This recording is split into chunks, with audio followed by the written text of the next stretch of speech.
Pessoal, boa noite. Eu acredito que eu estou numa aula de psicanálise da Uniavan e a pedido da Thaís, quero fazer alguns comentários com vocês sobre o caso Schreber, né? Um caso que na história da psicanálise é conhecido como o primeiro caso no qual Freud vai tentar se debruçar sobre aquela que não era a sua estrutura de pesquisa principal, né? Porque o Freud é conhecido na história da psicanálise como alguém que desenvolve não só a própria psicanálise, mas sobretudo a estrutura neurótica.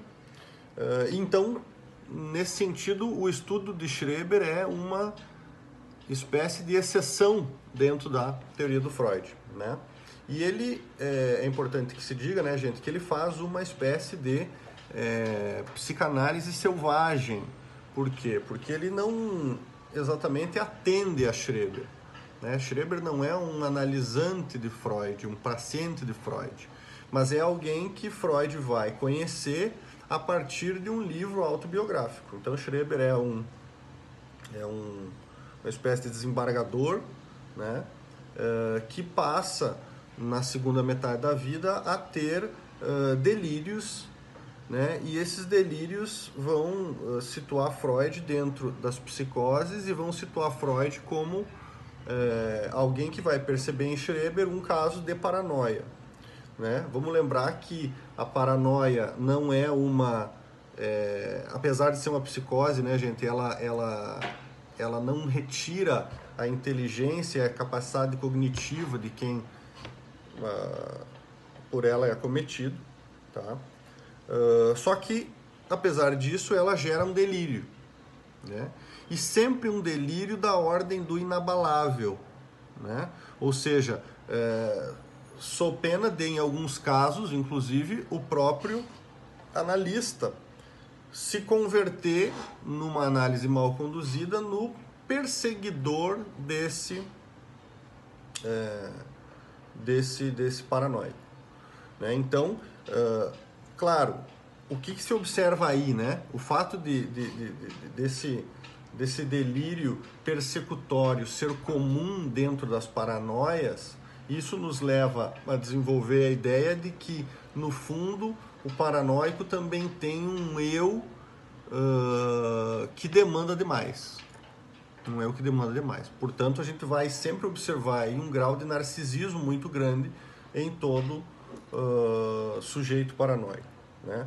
E aí, vejam, interessante, porque eu sei que muitos de vocês aqui têm outras abordagens com abordagens preferenciais, mas vejam nesse caso especificamente como uma psicologia positiva, vamos dizer assim, ou seja, uma psicologia de reforço do ego vai ser contraproducente em casos de paranoia, por exemplo, né? Porque uma psicologia de reforço do ego fará com que esse ego não consiga ver a si mesmo, né? O que é essencial num processo de análise.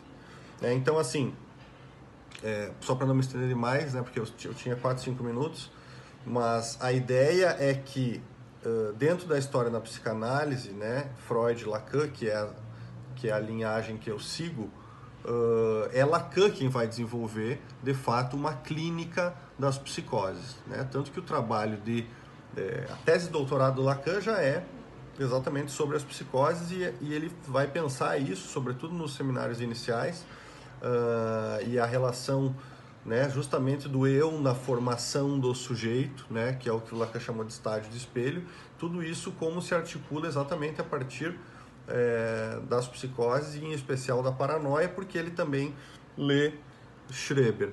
Pessoal, 2 livrinhos para fechar e indicar para vocês, ó. Paranoia e Crime, tá?